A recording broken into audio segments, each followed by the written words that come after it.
Lettre d'une péruvienne de Françoise de Graffigny, édition de Martine Reid. Lettre 5. Que j'ai souffert, mon cher Asa, depuis le dernier nœud que je t'ai consacré. La privation de mes quipots manquait au comble de mes peines. Dès que mes officieux persécuteurs se sont aperçus que ce travail augmentait mon accablement, ils m'ont ôté l'usage. On m'a enfin rendu le trésor de ma tendresse, mais je l'ai acheté par bien des larmes. Il ne me reste que cette expression de mes sentiments. Il ne me reste que la triste consolation de te peindre mes douleurs. Pouvais-je la perdre sans désespoir? Mon étrange destinée m'a ravi jusqu'à la douleur qui trouve les malheureux à parler de leurs peines. On croit être plein quand on est écouté. On croit être soulagé en voyant partager sa tristesse. Je ne puis me faire entendre et la gaieté m'environne. Je ne puis même jouir paisiblement de la nouvelle, espèce de désert où me réduit l'impuissance de communiquer mes pensées. Entourés d'objets importuns, leur regard attentif trouble la solitude de mon âme. J'oublie le plus beau présent que nous ait fait la nature en rendre nos idées impénétrables, sans le secours de nos propres volontés.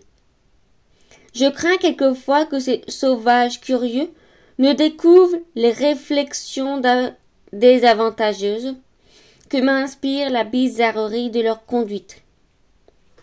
Un moment détruite l'opinion qu'un autre moment m'avait donnée de leur caractère. Car si je m'arrêtais aux fréquentes oppositions de leur volonté à la mienne, je ne puis douter qu'ils ne me croient leur esclave, que leur puissance ne soit tyrannique. Sans compter un nombre infini d'autres contradictions. Ils me refusent, mon cher Asa, jusqu'au aliment nécessaire au soutien de la vie, jusqu'à la liberté de choisir la place où je veux être.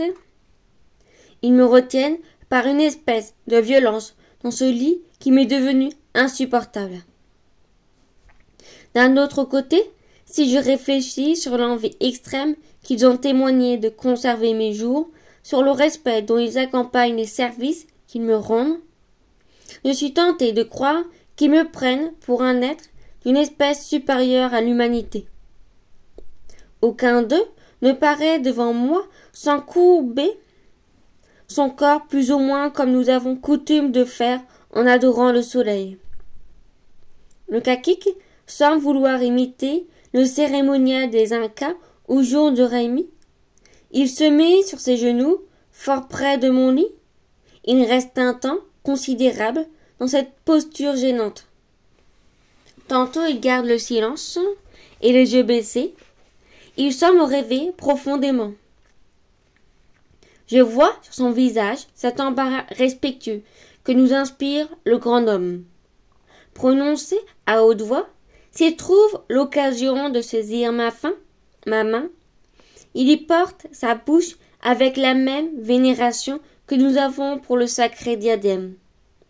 Quelquefois, il prononce un grand nombre de mots qui ne ressemblent point au langage ordinaire de sa nation.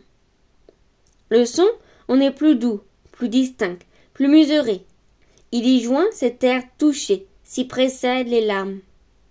Ces soupirs qui expriment les besoins de l'âme, les accents qui sont presque des plaintes, enfin tout ce qui accompagne le désir d'obtenir des grâces.